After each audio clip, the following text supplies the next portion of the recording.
Voilà. Ces personnages vont vous jouer l'histoire d'Antigone. Antigone, c'est la petite maigre qui est assise là, et qui ne dit rien. Elle regarde droit devant elle. Elle pense. Elle pense qu'elle va être Antigone tout à l'heure. Qu'elle va surgir soudain de la maigre jeune fille noire et renfermée que personne ne connaît au sérieux dans la famille. Se dresser seule, face au monde, à sa Créon, son oncle, qui est le roi. Elle pense. Elle est jeune. Elle va mourir. Elle aussi, elle aurait bien aimé vivre. Il n'y a rien à faire. Elle s'appelle Antigone. Et il va falloir qu'elle joue son rôle jusqu'au bout. Et depuis que le rideau s'est levé, elle sent qu'elle s'éloigne à une vitesse vertigineuse de sa sœur Ismène, qui rit et bavarde avec un jeune homme. De nous tous, qui sommes là, bien tranquilles, à la regarder, de nous tous, nous n'avons pas à mourir ce soir. Le jeune homme avec qui parle, la blonde, la belle, l'heureuse Ismène, c'est Aimon, le fils de Créon. C'est le fiancé d'Antigone. Tout le portait vers Ismène. Son goût de la danse et des jeux, son goût du bonheur et de la réussite, sa sensualité aussi. Car Ismène est bien plus belle qu'Antigone. Et puis un soir de bal, où il n'avait dansé qu'avec Ismène. Un soir où Ismène avait été éblouissante dans sa nouvelle robe. Il a été trouvé Antigone, qui rêvait dans un coin, comme en ce moment, ses bras entourant ses genoux. Il lui a demandé d'être sa femme. Personne n'a jamais compris pourquoi. Antigone a levé sans étonnement ses yeux graves sur lui. Elle lui a dit oui, avec un petit sourire.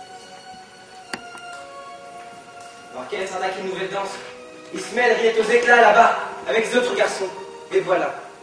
Il allait être le mari d'Antigone. Il ne savait pas qu'il ne devait jamais exister de mari d'Antigone, et que ce titre princier lui donnait seulement le droit de mourir.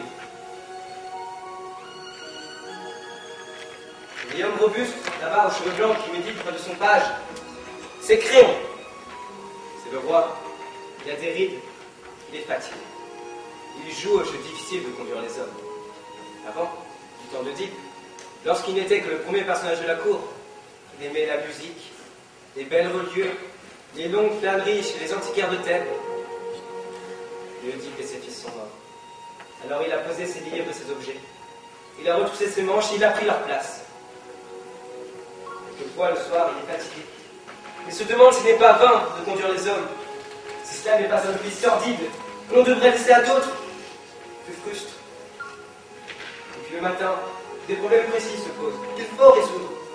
Et il se lève, tranquille, et comme un ouvrier au seuil de sa journée. La vieille dame là-bas tricote à côté de la nourrice qui élevait les deux petites.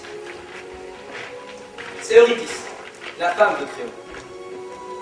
Elle tricotera durant toute la pièce, jusqu'à que son tour vienne de se lever et de mourir.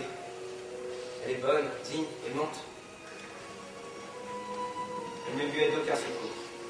Créon est seul, seul avec son petit page, qui est trop petit, et qui ne peut rien non plus pour lui. Le vieil homme là-bas, qui rêve à baisser un mur, c'est le messager. C'est lui qui viendra tout à l'heure annoncer la mort d'Aimon.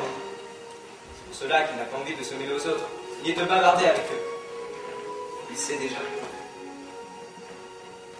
Enfin, les trois hommes rougeaux qui rient et jouent aux cartes, ce sont les gardes. Oh, ils n'ont pas de mauvais goût. Ils ont des femmes, des enfants et des petits ennuis comme tout le monde. Et ils empoigneront les accusés les plus tranquillement du monde tout à l'heure. Ils sentent l'ail, le cuir et le vin rouge, et ils sont dépourvus de toute imagination. Ce sont des auxiliaires toujours innocents et toujours satisfaits d'eux-mêmes de la justice. Pour le moment, jusqu'à ce qu'un nouveau chef de Thèbes, dûment mandaté, leur ordonne de l'arrêter à son tour, ce sont les auxiliaires de la justice de Créon.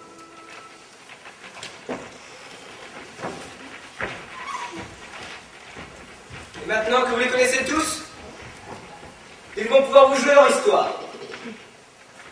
Elle commence au moment où les deux fils d'Oedipe, Éthéocle et Polynice, qui devaient régner un an chacun à tour de rôle sur Thèbes, se sont battus et entretués sous les murs de la ville. Éthéocle, au terme d'une année de pouvoir, ayant refusé de céder la place à son frère. 7 grands princes étrangers que Polynice avait gagnés à son pouvoir ont été défaits devant les 7 portes de Thèbes. Maintenant, la ville est sauvée. Les deux frères ennemis sont morts. Et Créon, le roi, a ordonné qu'Étéocle, le bon frère, il serait fait d'imposantes funérailles. Et que Polynice, le vaurien, le révolté, le voyou, serait laissé sans pleurs et sans sépulture, la proie des corbeaux et des chacals.